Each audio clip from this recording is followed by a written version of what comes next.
Let's do this. I have a bunch of work to do, so I'm gonna get it done. Um, we're gonna do 25 minutes work, 5 minutes of chatty breaks. Um,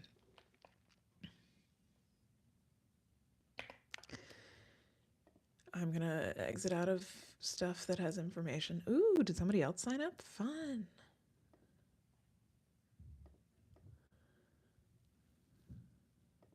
Cool. All right.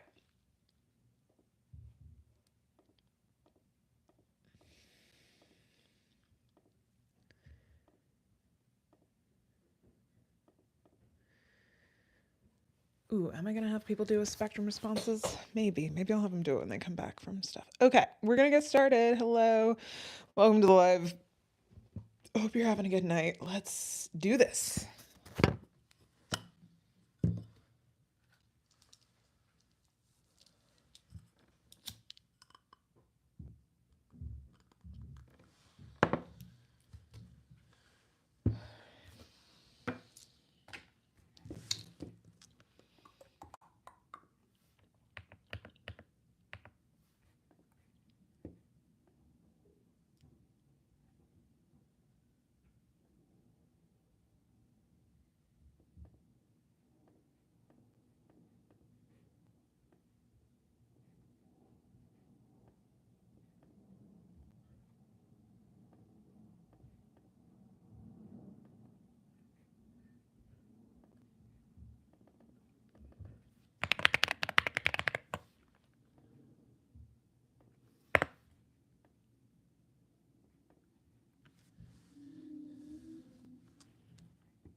Whoops.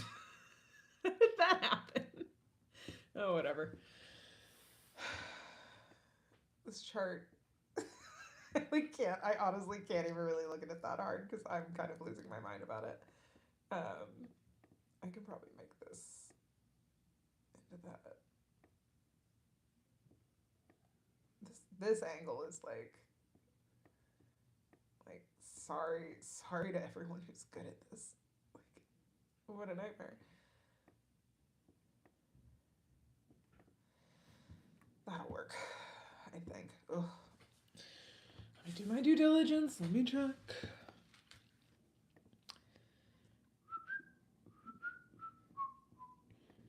My royal subjects forever and ever and ever and ever. You'll be back soon. You'll see.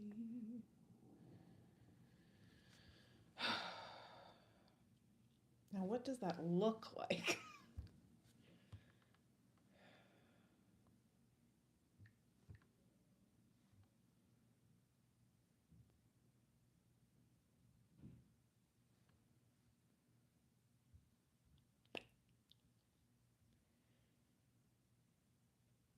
Ugh. Whatever.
Bing bong.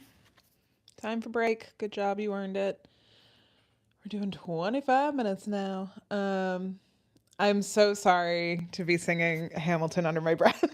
I I've had You'll Be Back, but I've specifically had the John Adams one stuck in my head for like 3 weeks. My best friend watched John Adams recently, the HBO miniseries, and she was obsessed with it, as she should have been. And that now we talk about first ladies like a decent amount, and like question for the group: who's your favorite first lady? What a weird role in American society. And so, yeah, and then she's never seen Hamilton. She doesn't care about musical theater, really. We did go see Hadestown together. She has seen Oh Mary 5 times. Wow, we really do like presidential things, me and her. She made me make a list of who of our, like, she made me rank the last 10 presidents in terms of fuckability. That is a blog you can find on my Substack.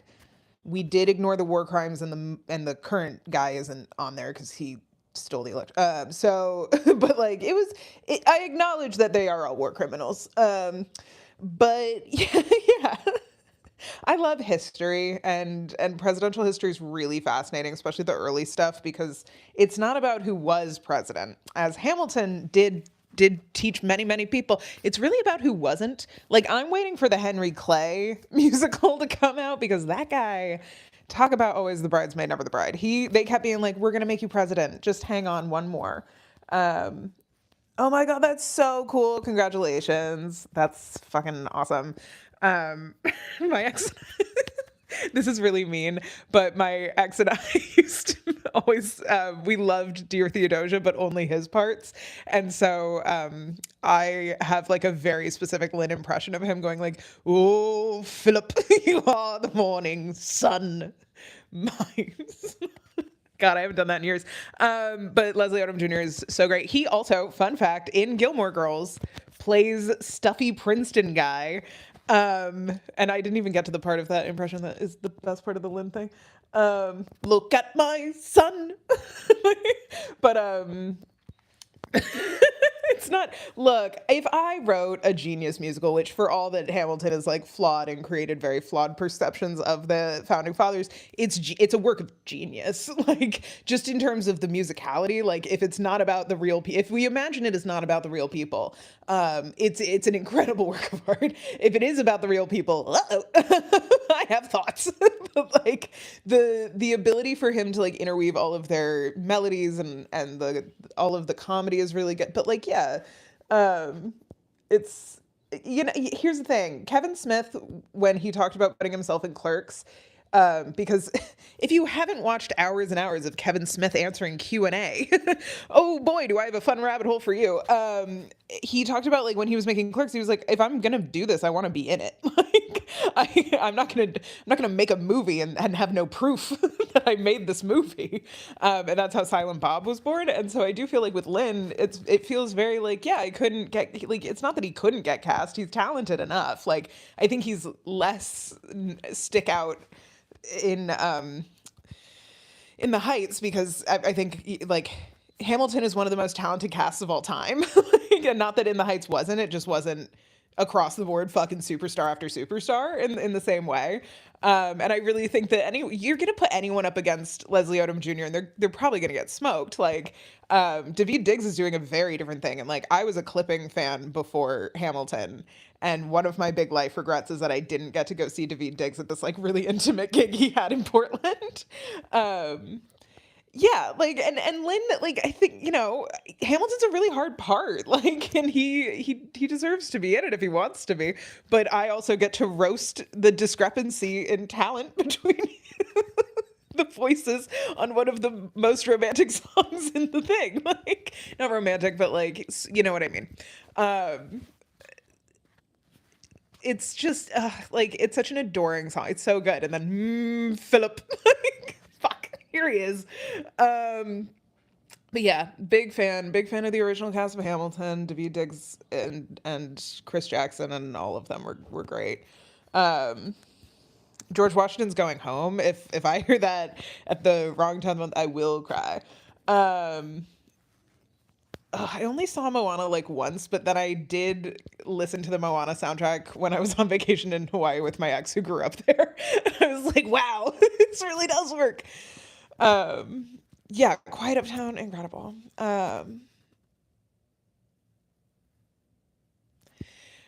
Oh, okay, back to work. Thanks for stopping by. Hope to see you soon. But, if not, bye.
What am I doing?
be back. Time will tell. You remember to suit you well. Oceans rise and rise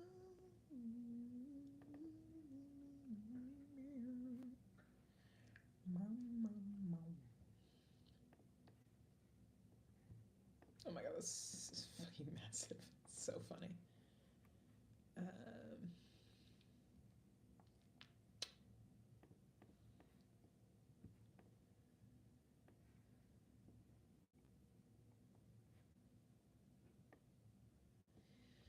Well, now you got me doubting myself. And by you, I mean me. Do I want generator list and parent share, sticky note generator and categorization? Or is the reverse engineering a little more woo-woo?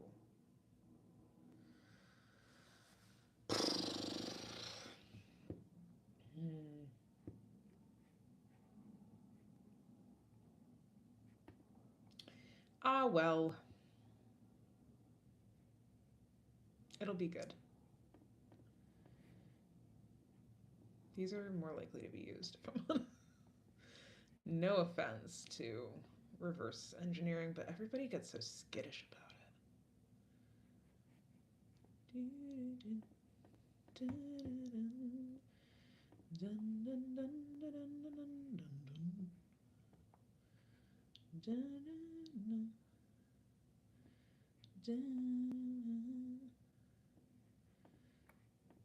Why do these always look so different? They're the same cards.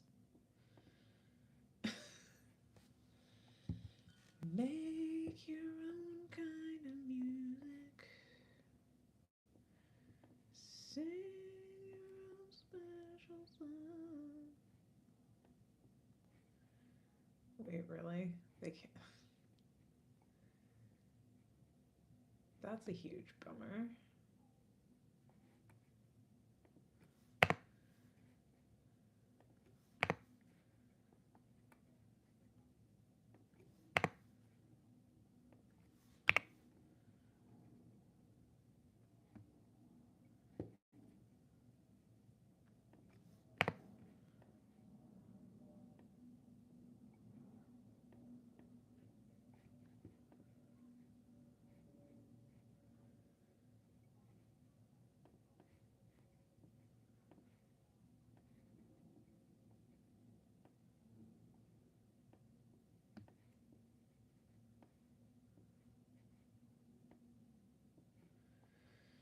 Well, now the question is, should they actually... Oh. Should they go here? Yes. That is the solution.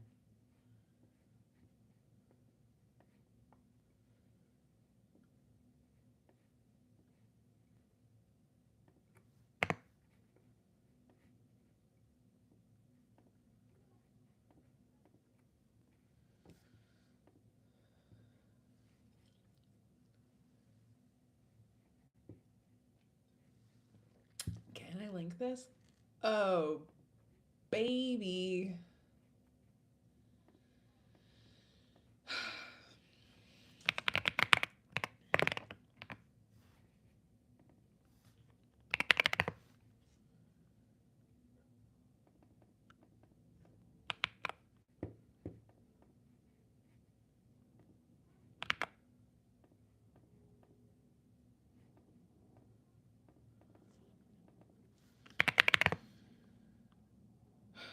I really put so much work into these fucking things and nobody ever sees them. I could do such a better job of advertising my work, and yet, it's the same fucking thing. I mean, honestly, I'm such a self-sabotager in like these really specific classic ways. And like, it's honestly so annoying.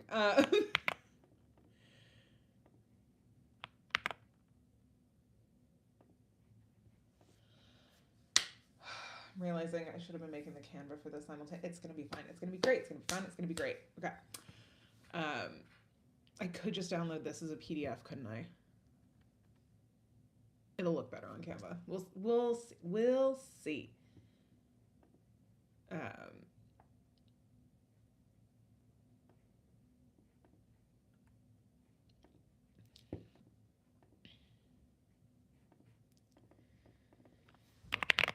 yeah, each facilitator card does have its own unique card page with how to run example prompts. I'm sorry, I made a little fucking mind map to be like, this is how you make a mind map. And I never advertise it. It's wild. Okay. I'm Can you tell it's 420?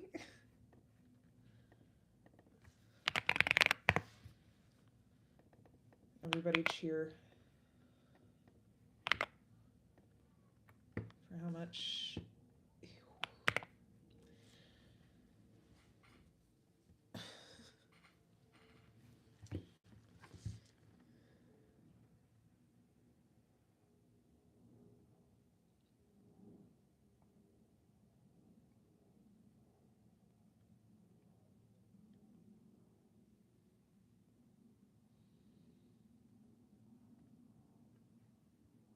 Hmm.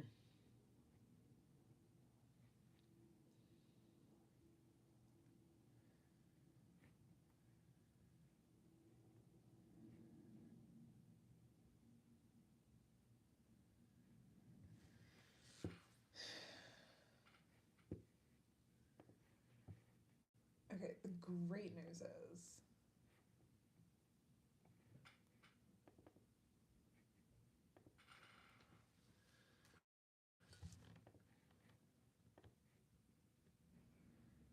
you'll be back. Time will tell.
Oh my God, congratulations. We made it to another break.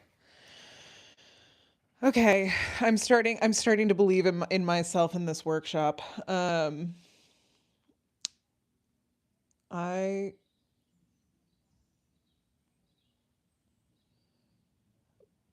Ooh, yeah, editing. Ooh, that's cool. That's cool that you're auditioning for voiceover stuff. Yeah, I bet that is really hard to edit though. Um, I am terrible at advertising myself. I've never done a call to Fun fact about me, I've never done a call to action in any of my videos. I've never told people to subscribe. I've never told people to leave a like. I rarely remember to be like, tell me your favorite thing in the comments. Um, and that's just one of those like I should really be better at doing that. Like I've made thousands of videos and you're telling me I've never gotten used to saying it because I don't know. It's not that it's just that it doesn't feel natural and I really don't think about my videos that hard. I know that sounds fake, but I promise it's real. Um oh, that's cool. That's cool that you're a voice actor. Um I bet the casting office is very tough. Yeah, because you're just listening to a bunch of, oh my God. Yeah, editing editing is what made me not want to do film. I almost went to Ithaca for documentary. Um, I got into Park and then I was like, and then I made a documentary my senior year. I was in a class called Lights Camera Activism, and it was truly like the single worst experience I had. And then, like it just in terms of like realizing what the reality of making documentaries was and like working with people. Um, and I still love documentaries; it's one of my favorite genres. But editing was the thing that made me go like I don't think I can have a healthy relationship with this because even long form like I'm a nightmare. Like short form is really helpful for me because there's not a lot to edit.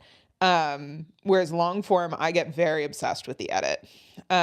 And that's honestly why I haven't delved into it as much because like I need to be in a in a good mental place in order to sit myself in front of 40 minutes of watching myself. Um Oh, that's so cool. Yeah, editing. Here's the thing about editing, it's the fucking toughest part. Like, it's the least fun. My tips for editing are if you're editing characters, edit one character at a time. Like if I am doing dialogue edits, I will stay in one character voice. And then I'll just go through the conversation as them, and then I'll go through the other character kind of thing. Um, Editing's so hard. I mean, it's interesting. Like writing, editing is something that I am much more precious about, and I do less of. Versus like anything by with film, I'm very like meticulous in a obsessive way. Like it I don't know, in my job interview this morning, I said like I'm a Virgo and I act like it. And the woman was like, "Oh my God, that's so funny. The woman who might be, like who would be your boss if you get this role kind of thing." Um Pulls a tarot card every morning and is like obsessed with astrology and I was like, "Yes." Like I Oh my God, yes. That's where it is like editing other people's writing. You ask so many questions that you're like, I should ask myself this question. Like my friend started writing recently and editing I don't think is like helpful to her right now. Like what I want her to do is like feel really like empowered and emboldened and like get her reps in. So she gave me her work and I just went through and highlighted all of my favorite lines and told her what I really liked about them. Um I mean, I think it is one of those things that it's really unfortunate that we've pushed so much of the cost of things onto like independent authors and people. A good editor will require being paid. There are people who will do swaps. And you can find like some solid you might be able to find some people on like Reddit who are willing to like cut their teeth on stuff because like baby editors are always looking for things like that. But it is hard to find people, and I'm sorry.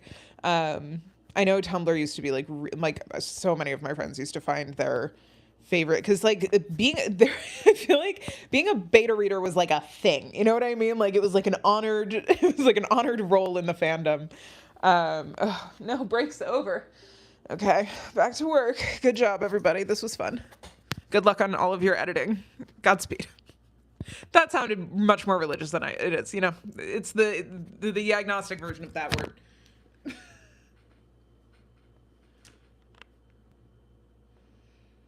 You'll be the one complaining when I am gone.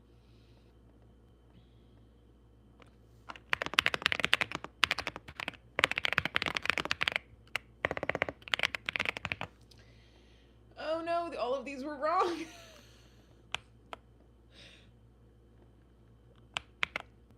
Oops.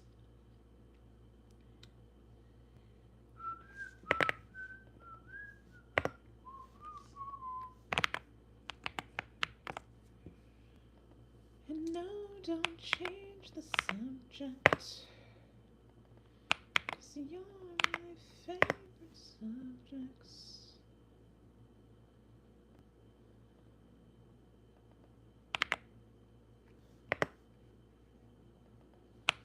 Royal subjects.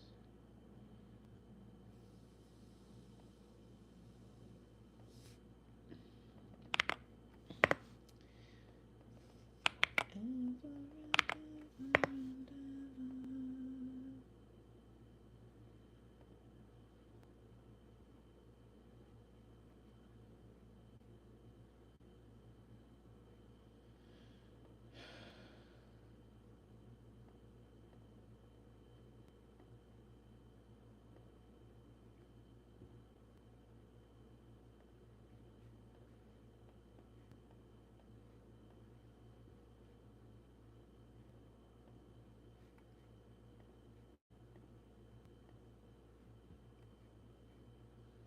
It's not what I mean to do.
Oh.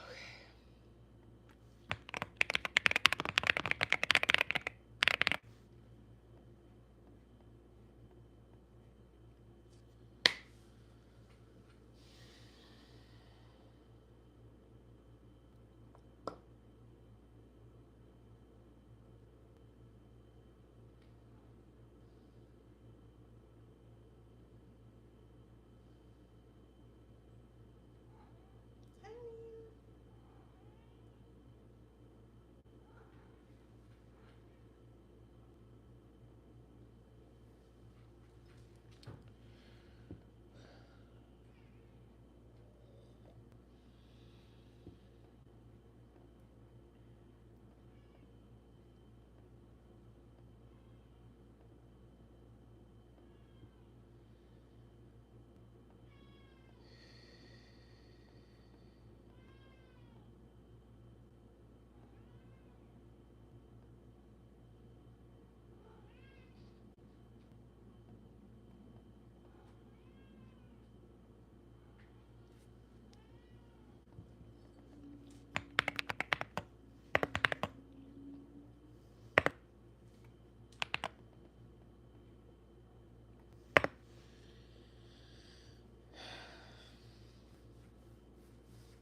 I know. I wish I wasn't working too, Liam. I know.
hear you.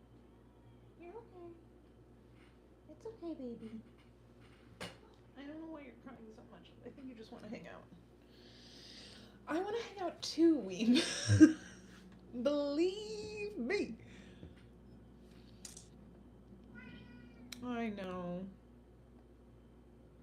You're so good. You try so hard.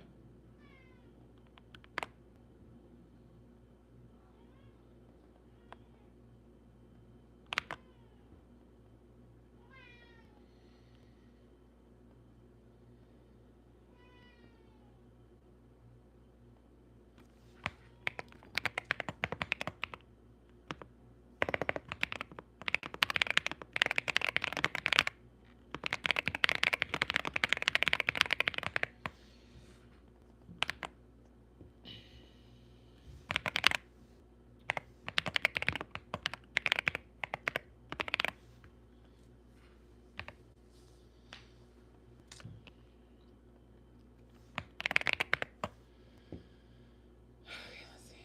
5, 6, 8, 10, 20, 26, 27, 29, 39, 44, 47, 48, 50, 55, 57, 59, 61. Oh, fucking baby. I didn't even plan it.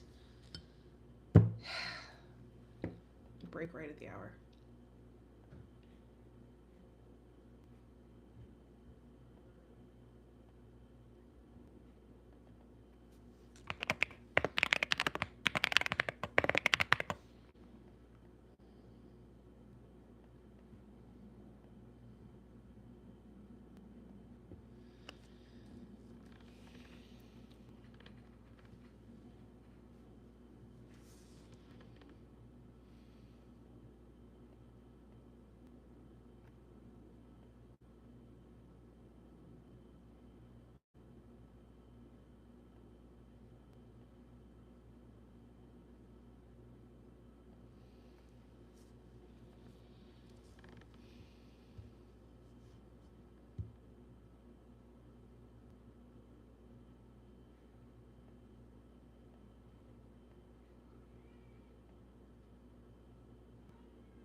Oh my God, it's another break.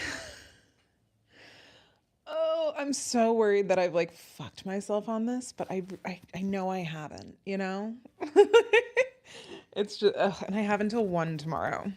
And I really shouldn't talk like the entire morning, basically. Because I don't have to talk for 2 hours, but I have to be on for 2 hours and it'll be good. But like, oh my God. I did perfectly time the first hour. So if everything goes according to plan, which it won't, it's going to go over time. The break will be exactly at 61 minutes, and I didn't even plan it. I think it'll be good. I did get a lot of signups today, so there will be more people coming than I had anticipated, which is great. Amazing. Love that. I hope 15 people show up tomorrow. That would be incredible. So there will be enough people to like actively participate, I hope, throughout the thing. And it is a workshop about participation. I have prepped everyone that they're going to participate, so hopefully people are prepared for that. But like, I did something funny, and I fell asleep on the couch the other night with my legs crossed, and I feel like I like kind of fucked up my ankle. It doesn't feel bad, but occasionally it just like has like a weird tingle to it. I'm like, oh. But I did something, you know what I mean? So I did something weird. So I'm like, well, that would make sense if it's like a lingering like thing from that, but I got to keep an eye on it.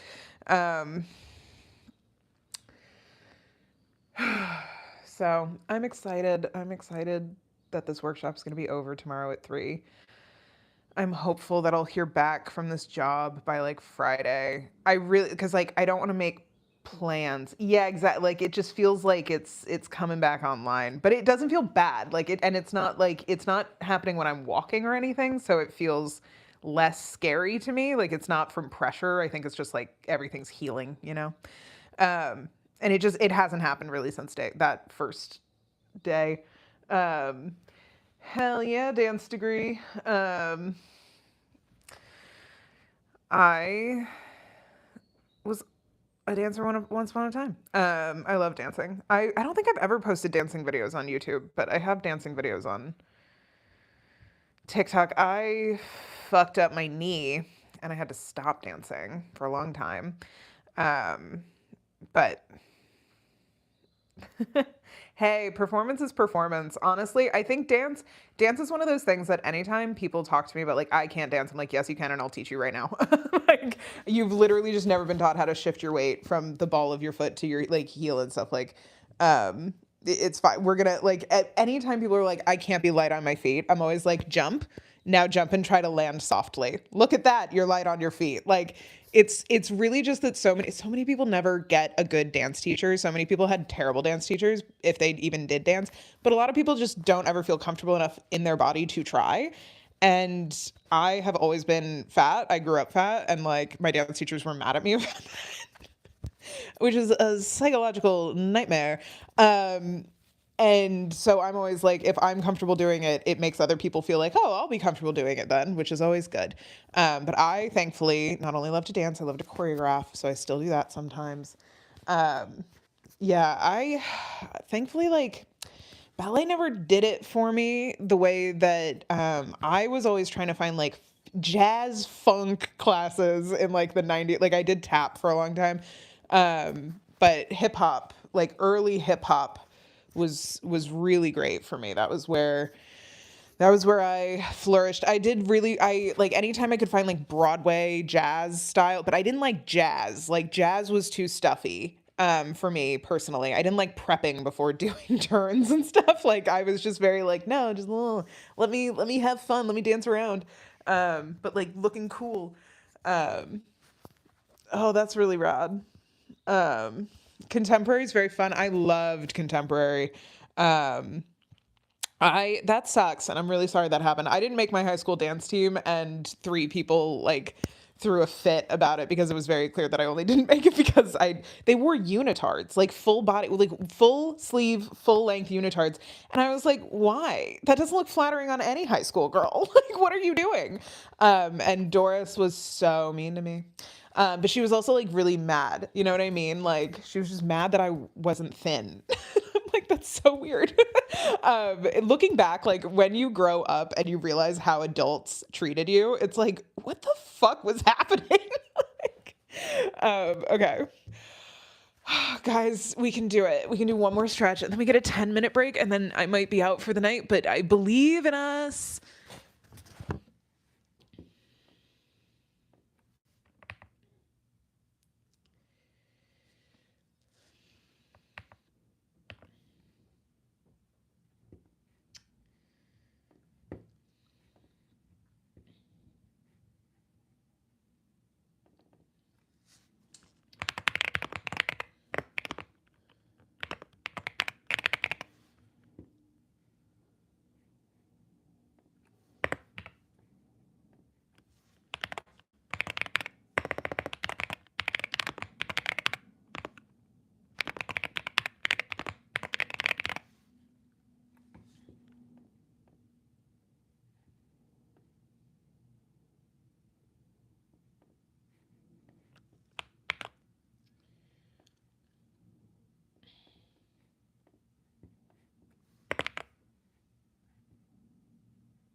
My house is a pretty girl avenue.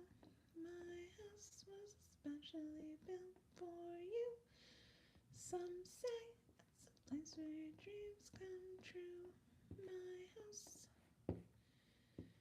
can be your house too.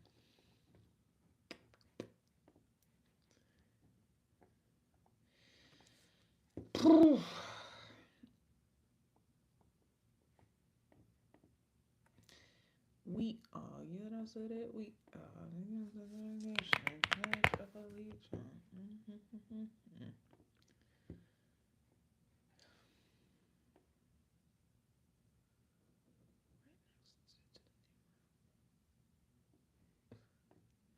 LOL. At some point, I was. At some point on Tumblr, I posted this image, which is just a bunch of like shitty record players with a giant X over it. Because I'm so sick of my friends giving, getting really bad records.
26, 28, 36, 39, 42, 44, 47, 48. Perfect. If I do 10 minutes of Q&A.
Wow, that's more here for the recordings than I thought there were.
You did it. You made it. We did 100 minutes worth of work again. Congratulations, everyone. Way to fucking go, guys. Um,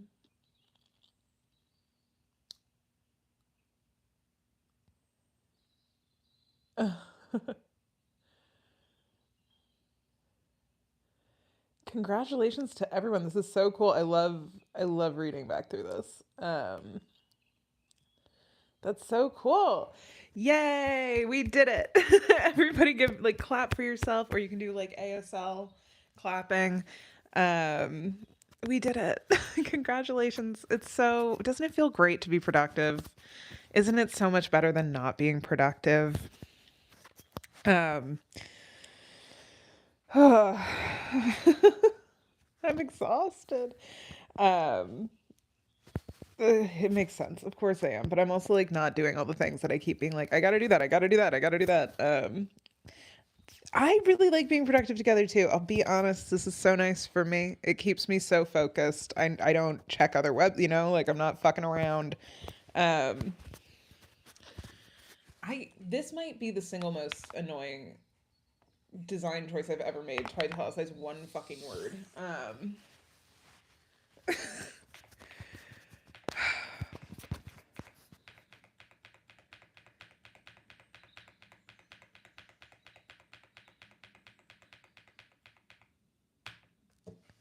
75 slides.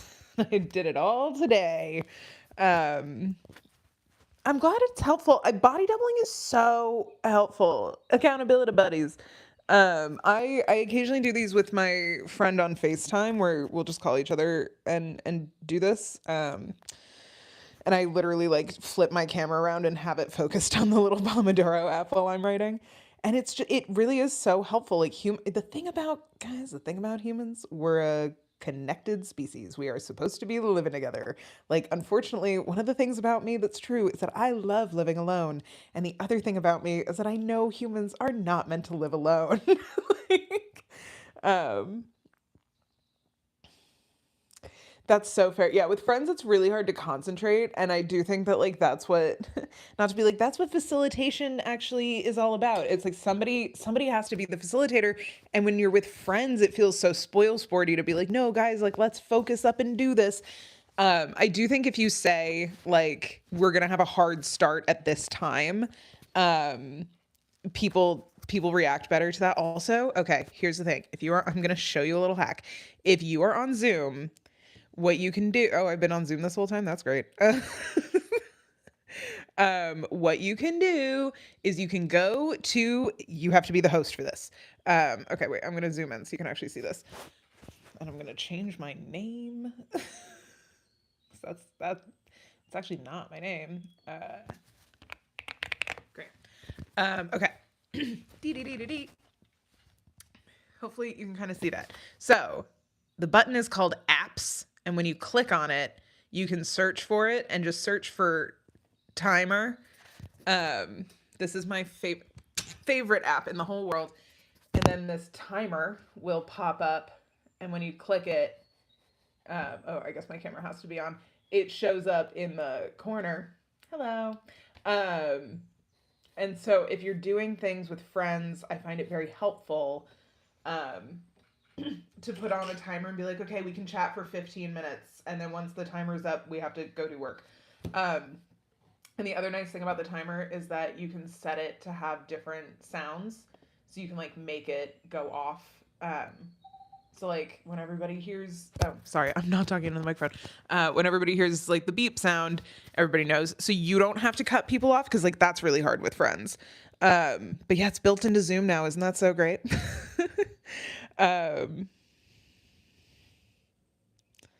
See, that works too. A bunch of stuff can make sense for everyone. Um, I find that like yeah, working with people is always so much like I'm more accountable, and I also have to put my phone down, which is the key for me. Is really like the one of the major reasons I love doing this is like I can't be on my phone. especially when I like first started making videos, I got kind of like addicted to it. I tend to be very extreme in my personality. Um, and I wasn't watching TikTok, so I didn't feel like it was as bad to just be spending my entire day like making TikToks.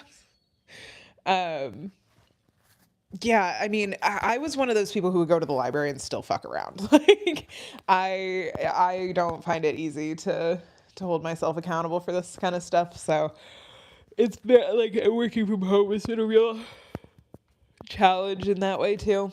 I should quit out of Zoom. I'm not doing anything with it. Uh, um, yeah, I mean, I would say like don't beat yourself up about it.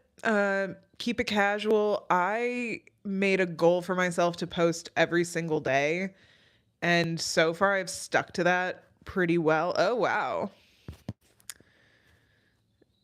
Um, and that's been really helpful. Um,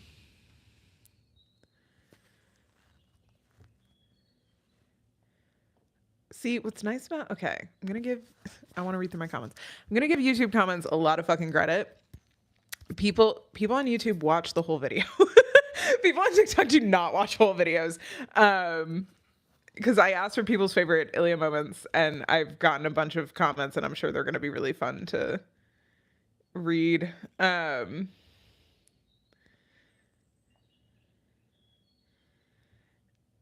But I do wonder what the TikTok comments are actually. Oh my god, quiet. God,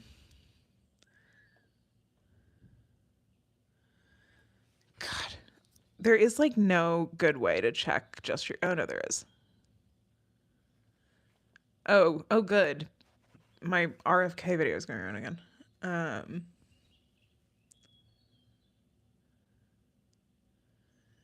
Yeah, this is why TikTok fucking sucks. Uh, it's not a desktop app. Anyway, sorry, I'm just reading things. But like, yeah, whenever I remember to ask for comments, I'm always like, yay, this will be good because like, I prompt people all the time. I love a prompt. My newsletter every single Monday is a prompt. Yeah, comments on TikTok really range. I will say like the Gilmore Girls community was writing like novellas, which was very fun. Loved that. But some people are so deeply entrenched in their beliefs around Gilmore Girls because they've had them for over a decade that like it wasn't fun to talk about. And honestly, the only part of the heated rivalry fandom that I get eye rolly about, besides actor weirdness, but nobody who's weird about the actors likes me, because like I said some mean things about them one time, and but people who read the books get very like, well, in the books, and I'm like, oh my god, I'm not fucking talking about the books. That was my hack. I didn't have TikTok until I started making videos again.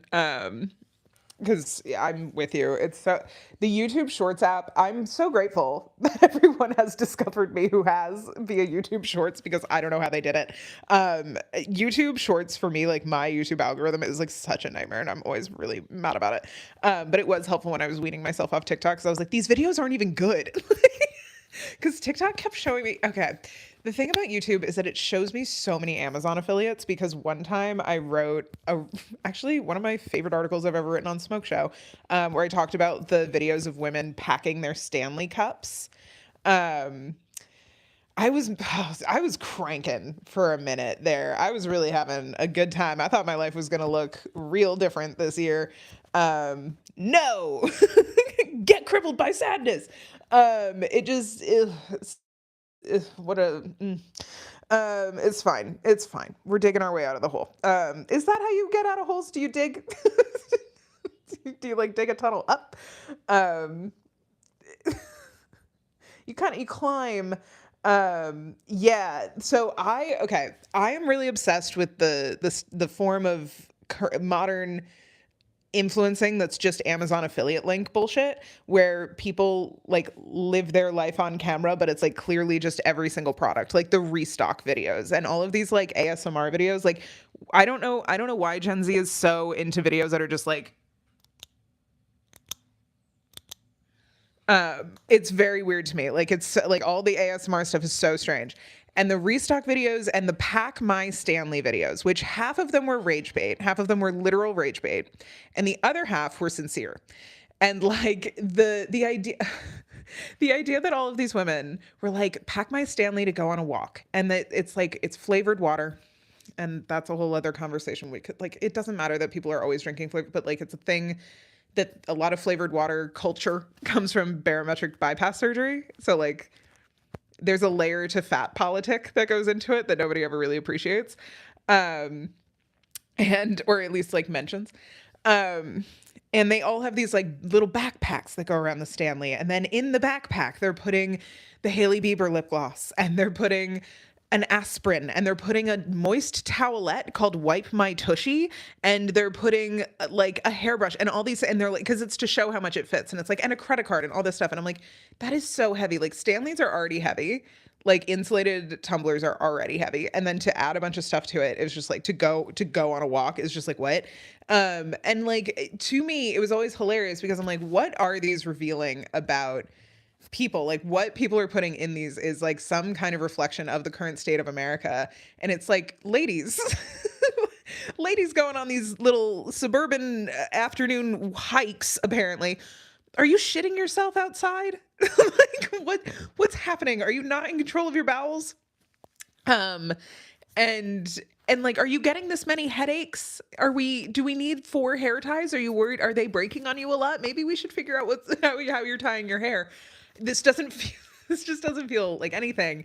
And they would like sanitize their phones in this little like, I do understand the appeal of like, because there was a while on Twitter that everybody was doing like come home in like Seoul, and it was like girls taking off their shoes and putting them in like a little robot cleaner, and then like hitting a button and this thing did this, and like it was really interesting, and it was very like live in the future, it's the Jetsons, but like I think the thing is like the flavored water, like whatever gets people to drink water is wonderful. But how many people the women are making money off of selling the pink drink unicorn zero sugar, you know what I mean? Like it's not a problem that people drink it, but to put the idea in people's heads that that's what you should be drinking out of your Stanley, and that's like the only thing, is where I'm kind of like, okay, that gets interesting in terms of influence and in terms of like what people are selling, because like Liquid IV is a huge affiliate on TikTok and stuff. But the other part of the zero sugar constant water thing is very specifically like bypass, like gastric sleeve surgery, because you have to be drinking water basically like 2 sips at a time every 5 to 10 minutes. And this is something that like is not like relatively well known outside of that community, or at least like wasn't. And like that's why a lot of women make these like water recipes where they are making it with flavors and zero sugar and sparkle and all of these things. And it's like, because the water is torturous at a certain point to a lot of people in recovery, because you can't drink, like the idea that you drink your stomach. Oh my God. Anyway, can't get into the fat politic of it all, but like they are constantly drinking water in such small doses. And so like that becomes like a center point of their life. Like just so like, which to sound like people talk about it like it's a nightmare, and I'm like, yeah, it sounds like one. So that's an interesting part of the whole thing that I think gets kind of like brushed under the rug in some ways, because like people don't know that that's what's happening. So people are like, look at these idiot women. It's like, no, this is like a whole other thing happening here. And then it becomes mainstream because it's pink water. Like, and also a lot of the women who were making the original water recipes were women in the throes of weight loss. So people were making fun of them for not being able to just drink plain water, not knowing that these women are like actively on a weight loss journey. Part of that journey is kind of a torturous amount of drinking water very slowly and consistently, and that's why they're flavoring it. So like a lot of people found water recipes to make fun of the women. Who gets made fun of online the most? Fat women. Black women, women of color, like who gets fetishized the most, thin women, blonde women, Asian women. Like it's everybody has their own cross to bear in terms of being a woman on like being female presenting online. Um, but you know, the idea that all of these water recipes went viral so that people could kind of make fun of it. Yeah, the original creators who were making those were not thin. Um, that's part of it. So I find the whole thing, yeah, it's um yeah, it's really, I mean, the thing is like I've had conversation, it is so funny to kind of really understand like, oh, when we are all liberated, we will all be liberated. And until we are all liberated, none of us are liberated. Like my best friend has a very opposite body type to mine. Like I'm like 5'8" and I'm fat. I've always been fat, but I have like big boobs and a big butt and an apron belly. I don't carry my fat in like undesirable places, but I do in my belly. That's great. Um she is petite and she has been a like long distance runner her entire life. She's very lithe. And so when she's like, men dismiss me because like because she's conventionally attractive, men think she's stupid and they dismiss her and they don't take her seriously. She went to school for fashion. She's had a lot of discrimination in her life because of that. And I'm like, yeah, and men dismiss me because I'm fat. And because they think I'm stupid. And then I was like, what do we have in common? That we're women. Like, it's actually just all women. Like when thin women are like, I get made fun of for this. I'm like, yeah, because you're a woman. Like, and because there's no way to be a woman that will ever meet a beauty standard in a way that will please every single person. And so it is an impossible task. It's a never-ending game. It's golf. You can't win it. You can just get better at playing it or leave the course. And I need us all to leave the course because we're not gonna win playing the game. Like it's great that some women are the Tiger Woods of getting facial surgery. And they have morphed their body into the exact beauty standard that they want to uphold. And it won't save them. Their partners will still cheat. They will like it, and all it will do is make them insecure about their former body. Anyway, don't want to get into this. I'm very judgmental in ways that I don't think are necessarily helpful to share, but I do just worry. I worry about the psychological effects of changing your entire body. I worry about losing your original face to surgery being something that will permanently psychologically damage you, and we never fucking talk about it. We talk about it as if it is benefits all the way up to alter your appearance heavily through irreversible surgery. In order to what? Look young for another year, but you don't look like yourself. Like there used to be so many photos of Kylie Jenner just like disassociatingly staring at her body. And I was like, yes, it's not her body. That's not what she looks like. Like that wasn't, it's like, it's not her body. Of course she always looks detached. She's not looking at herself. And so many girls think that that's what it, like, um, and yeah, I think a dietitian once told me the healthiest weight is whatever weight you're at when you're living your life in like the healthiest habits that you want to continue doing. And I was like, amazing. Um, we were definitely not meant to look at ourselves this often. It's another reason that I find long form editing to be particularly tough. Like I don't mind looking at myself for short bursts because if I spend too long editing, I'm done and the video gets scrapped. Like I can do careful edits pretty quickly, but it's, my videos are all under 3 minutes. It's not like hard to squeeze in a couple, like it's very simple. The editing software available via TikTok and like CapCut, I can't even tell you how fucking good it is. Like to be able to do keyframes for dummies, it's incredible.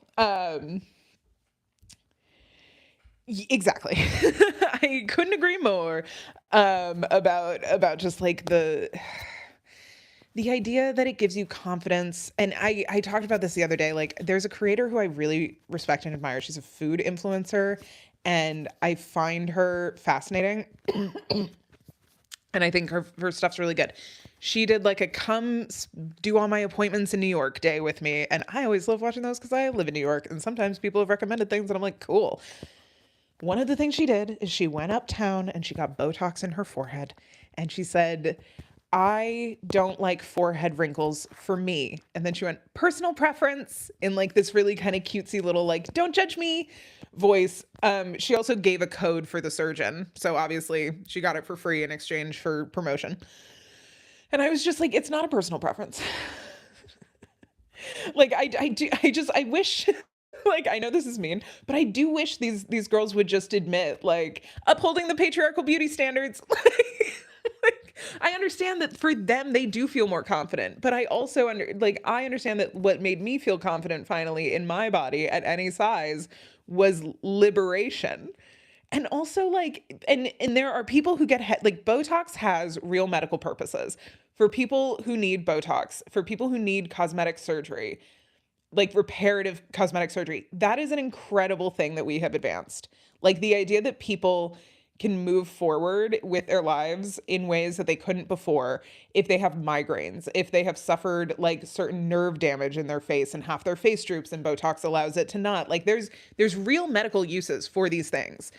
For burn victims, for people who, like for acid attack. Like there's so many things that happen to people that like, yeah, the advancements in skin grafts, really important. Not important, BBL technology. Like it's just and like boob jobs. The idea that so many women in the 90s had leaky implants that affected their health. Like like what eating disorders do to your body, they ravage your body. There's so many women I know in my 30s who were suffering from fertility issues, and I know that every single one of them had an eating disorder as a child. Like and like I sweat a lot, so I've had people recommend getting Botox like in my scalp, and I'm like, but all that does is make you sweat somewhere else. Like, and I don't know, like I appreciate that like there are so many people who've found that like they need to take Mounjaro and Wegovy and Ozempic and all these things because they are insulin resistant. I think I'm like, like PCOS is like I'm glad that there's been one advancement to help girls who have PCOS, to help women who suffer from endometriosis. Like, I'm glad we've made that advancement. What I hate about Ozempic culture is the expectation that every single fat person should just stop being fat because now you can just inject it. And it's like, well, it doesn't, first of all, it doesn't work for everyone. Second of all, what if society got less fat phobic? And also, one of the weirdest things to watch is people who were body positive turn out to not be and to have been basically like lying. Because the thing is, like, it's not lying to want to be in a thinner body. If you have been making your career off of being in a bigger body, that's fine. But what's very strange is being in a bigger body, being a confidence leader, being like calling yourself all these things, leading keynotes, getting your entire business built up around being a professional fat person who advocated for size inclusivity in different brands and got it. You know what I mean? And then all of a sudden they're like, if I was able to take this 10 years ago, I would have. And it's like, well, okay, so how do I square that with that? Like, I mean, it's one of those things where like I have a lot of thoughts about it, but I also like the thing that you just said about like eating enough, like that is what scares me, is that how many people are malnourished on these medications because they don't actually know what nutrition is. And like that's the part that worries me. Like, and so many people are, and I appreciate what food noise is. I know that food noise sounds ridiculous to some people. I appreciate that people are like, I can't think about anything but food. I'm not satiated by small portions. I want to eat more. I have suffered from both anorexia, bulimia combo, baby. And I was a binge eater for a long, long time. So I like to swing between the two spectrums. So I understand both sides of an eating disorder, and both are horrific in different ways. In terms of like the emotional control that you're losing or tamping into. And like the idea that malnourishment is just something that so many people casually kind of deal with is terrifying. And yeah, it fucks your digestion system up. It fucks having an eating disorder and needing to go to the bathroom is the number one nightmare. Like, it's just the fucking worst. It's always gonna be weird. Like, so anyway, not to get into really serious topics. Can you tell that season 2 of Heated Rivalry is gonna piss me off in very particular ways if this storyline is not handled well? Because I think it's so fucking important, and the book doesn't handle it well. um, I'm so sorry. I will say, I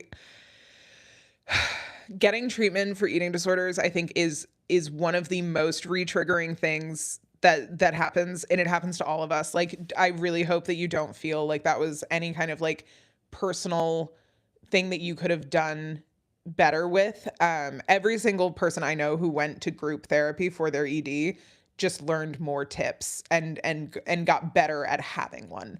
One of my friends had to go back to treatment 4 times before it really worked. And her path out of it was very different from other people. Like, so hell yeah, I'm glad you got rid of the doctor.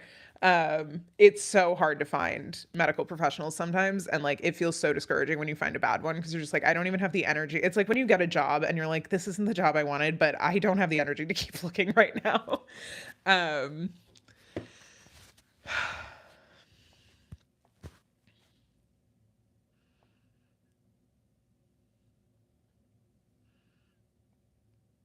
I do love reading everyone's Shane moments. Yeah, Shane's, I mean, yeah, yeah, babe. We all.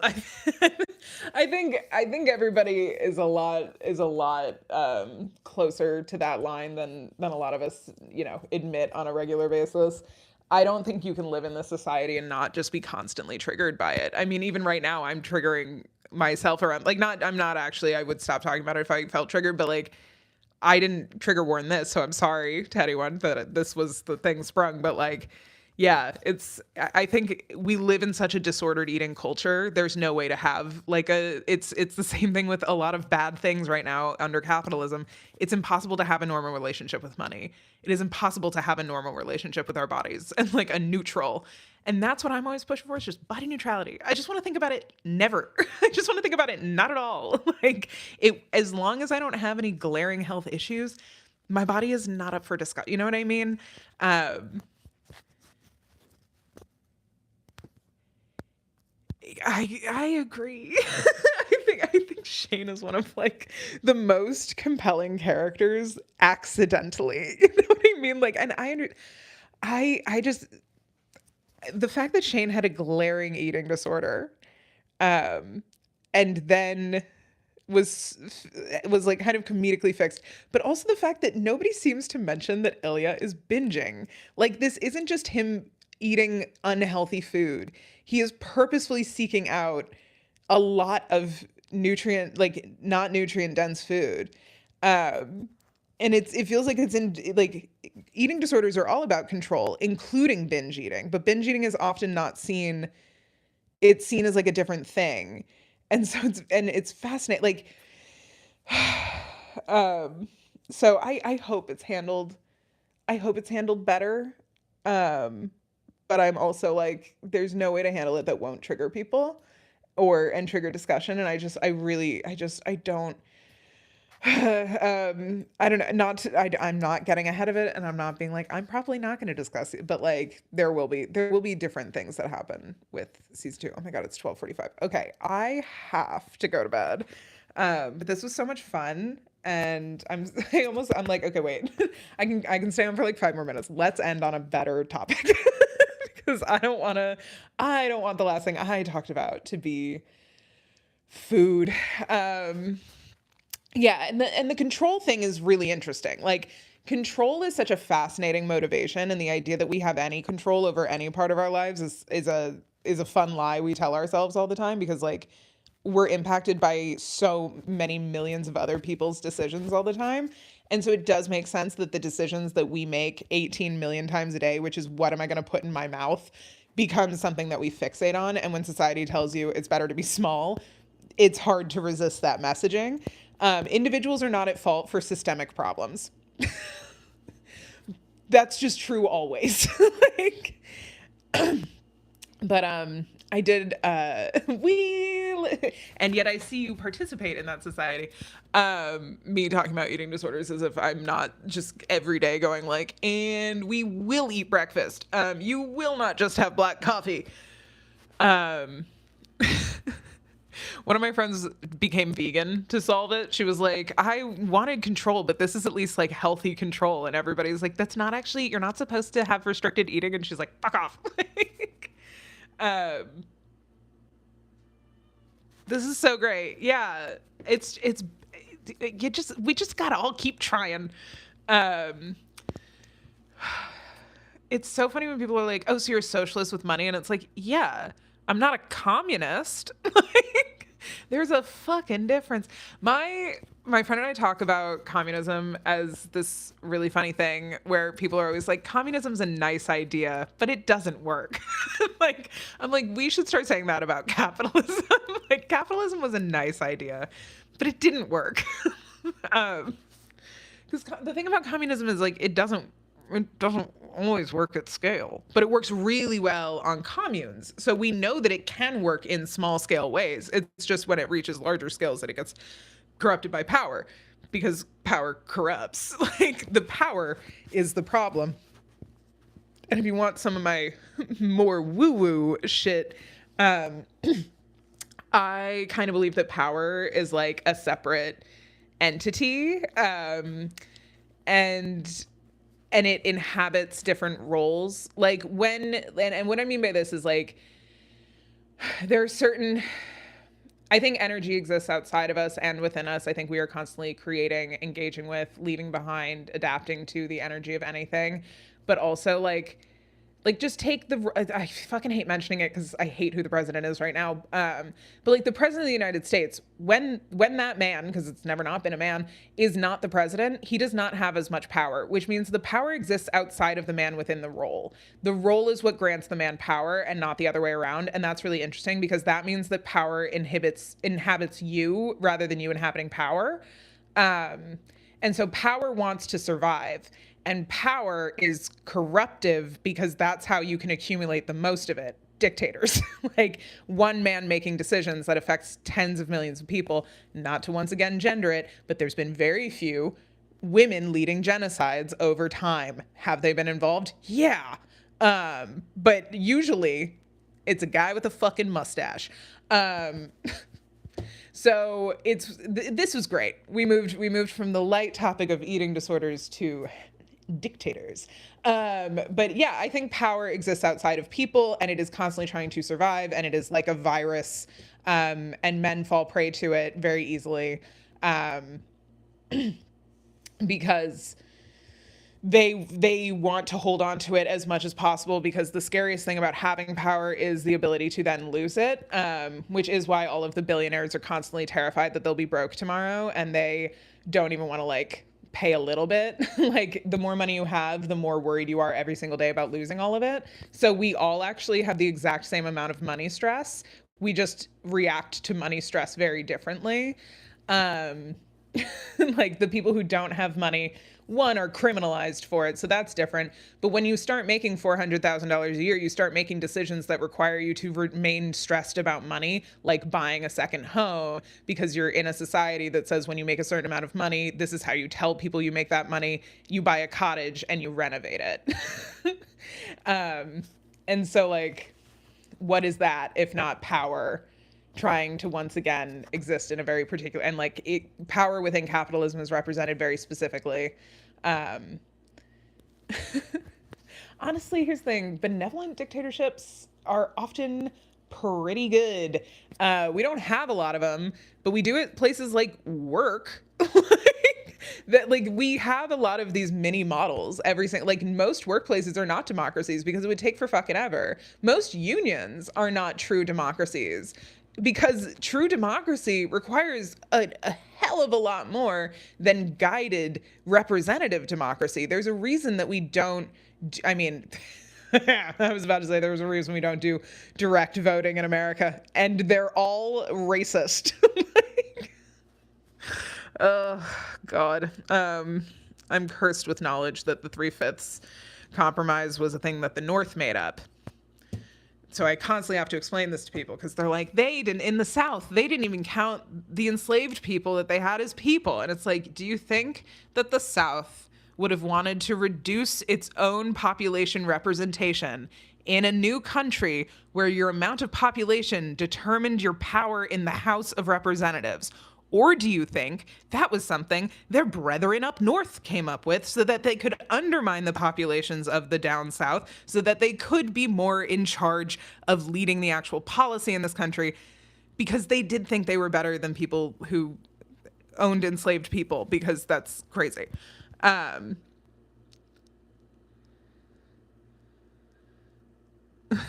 We just figure out how to scale it.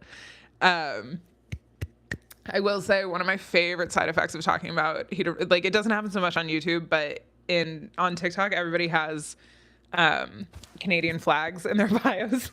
I'm always like, yay, I found all the Canadians. Hell yeah. Well, um, I'm used to hanging out with a lot of Canadians. That was a lot of high school for me. One time, fun Canada story, and then I got to bounce. One time when I was 17, I went with my brother, who is 14 years older than me, and my sister, who is 4 years older than me, to a Yola Tango concert in Montreal. And we drove up. We went out to dinner it was in like it was in the gay area of Montreal, and I don't know what I don't know what that part of town is called, but it was great. And we went to the Yola Tango concert, and everybody was getting really stoned, and I had never smoked weed before, and I didn't that night, but I think I got like secondhand high, and then I just absolutely zoned out while Yola Tango was playing, because like, what a band. What a band to see. And then our car broke down right before the border.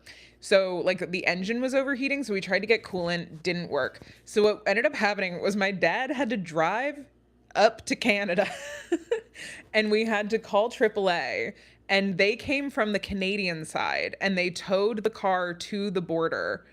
And then we put the car into neutral and we pushed the car across the border, and then AAA in Vermont had to meet us on the other side and continue to tow the car.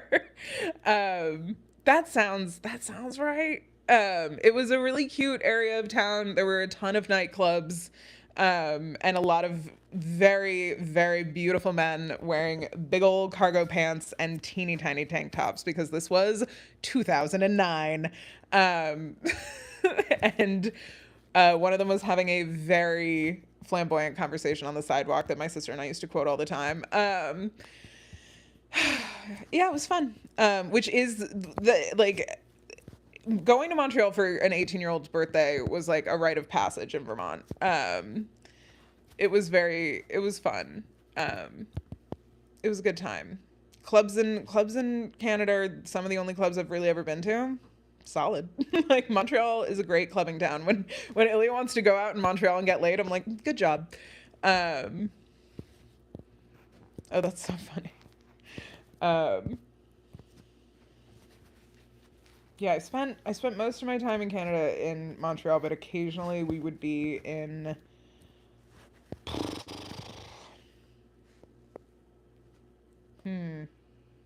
where were we? Was it Ottawa? No.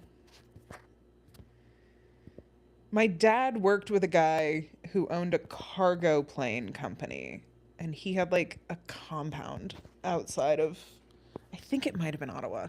And we went skiing at Owl's Head. It was like a large plot of land in the middle of nowhere. And I crashed a Skidoo. Oh, that guy was interesting. He had a lot of big dogs, so that was always fun for me. I loved going to visit people who had big dogs when I was a kid, because I was like, that dog is fucking huge. I hated small dogs when I was a child because they were so scary. Whereas big dogs, not scary at all. I don't know what that deal is. I think I was really into horses as a kid, so I was just like, I want a big animal to be near me always. And big dogs are fun. My aunt has like a pack of Irish wolfhounds, and I was obsessed with them. But I love, like, I mean, a Newfoundland is like the cutest dog. Like a Bernese Mountain Dog, incredible. Although, you know, what's weird is dry mouth Bernese Mountain Dogs. It's like a different part of the breed.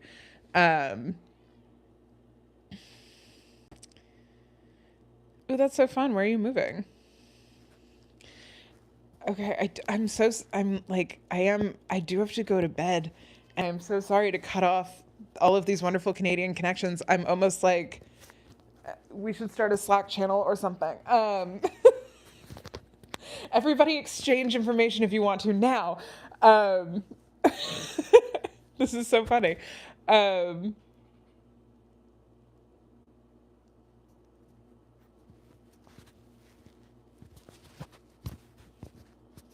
Ooh, I've heard fun things about New Brunswick. One time, my stepdad was going to move to Winnipeg for something, and he he described it as a place where you can watch your dog run away for 3 days, because it's so flat. I just thought that was like a really funny description of a place. Um, they didn't end up moving to Canada. Um, It's a place where you can watch your dog run away for 3 days. You just see him in the distance.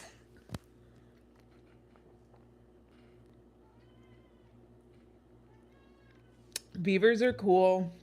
Beavers are so, there are so many like rehabilitated beaver videos where like they learn how to make they're making dams with like stuffed animals in like hallways, and I just like that. We made an animal that's a little engineer. And they use their like, that's what a dream to just like gnaw. Oh, to like, I'm sorry, to be able to gnaw on wood looks so satisfying. um they're so funny. Their tails are so funny, and like they're thatched, and that's cool. And they're like, I don't know. I think marsupials. They're a marsupial, right? I think they're so funny. We had a woman in Portland. Like, look at how fucking cute that is. We had a woman in Portland who had a possum that was like docile, and I was fucking obsessed with the possum. What was I gonna look at with beavers? Was I just looking up beaver? Oh, I was seeing if it was a marsupial. It's a rodent. They are the second largest living rodent after capybaras. That's incredible.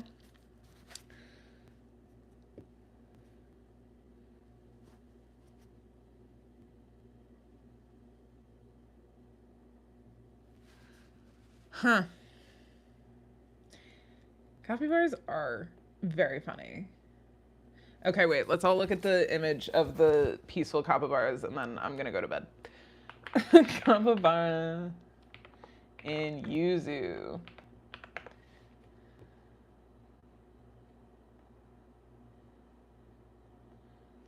Look, they're all so happy.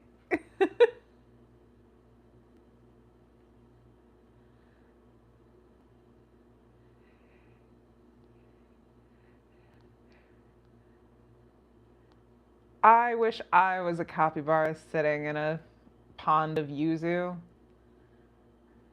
Doesn't that look so, like, look at their, like, I say this with so much affection. Look at their stupid fucking heads. Like, that's not, like, why? Like, they're so stupid. Um, and it's so cute. And, like, doesn't that look fun? Um, Before I moved away from Portland, one of the brands that I did good numbers for was going to send me to meet a sloth. And then they like, because like I had at some point as like a quirky thing said that I liked sloths. I didn't care about sloths that much. But I was like, I'd like to hold a sloth. And then they were like, we're going to send you to a thing where you can like have a sleepover with a sloth. And I was like, I don't think that's ethical. Like, I was like, no. Like, thank you for this gift, but I actually do not want to go meet a sloth. Um,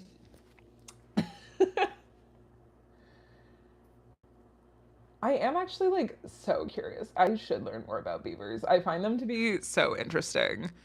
There was like a huge beaver like rehabilitation at Yellowstone, I think, when they introduced the wolves and stuff. Which like you want to get into the Yellowstone wolves and videos that make me cry. Um Okay, see that's cool. See, I want that's where I want to see a sloth. I want to see a sloth climbing really slowly on a tree. Um One of the only things that America ever did that was like decent work by the government was creating protective lands, and now we're destroying them. I'm like, that's so fucking stupid. Um,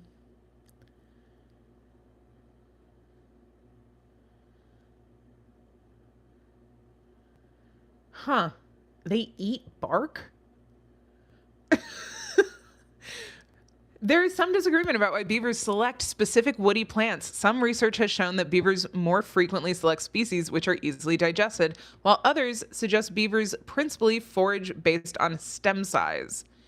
Interesting. They save up wood to eat in the winter. Humans and beavers, not so different after all.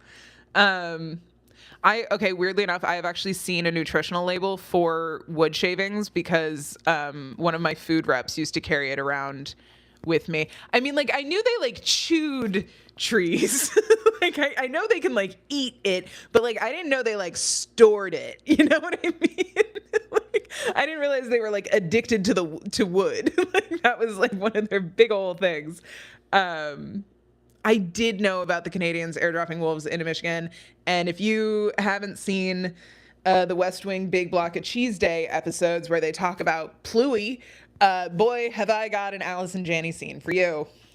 Okay, it's 1 a.m. I do have to go, and I'm going to Irish exit really quick because otherwise I won't. Wolves are really cool, and animals deserve protection, and animal welfare is really important to me, even though I have resumed eating meat in my life. But I try to not eat a lot of it, and I try to be ethical about it. But I do think that like animal welfare is one of those things that like the less we care about all living species on Earth, the less we care about everyone, because you can't be mean to a mammal without, like, we're all animals at the end of the day. Um, Let's all, in our next lives, guys, I hope we're all capybaras in a yuzu spring together. That sounds fun. And I hope this week's good. I will probably do some lives tomorrow. Fuck, oh, yo. A guy I worked with in Portland is one of the world's leading centipede collectors. He has a collection of centipedes, including carnivorous, armored centipedes. I have seen things I cannot unsee. I hate it. He built them really cool environments, and I think Owen's one of the coolest people I've ever met, but also like he imported centipedes from like abroad. Thank you. Yeah, the workshop's tomorrow from 1 to 3, so it's in 12 hours, so I really have to go to bed. Okay, we will do these again, and these are so fun. I'm glad everybody's enjoying them. Yay! Okay, talk to y'all later. Bye.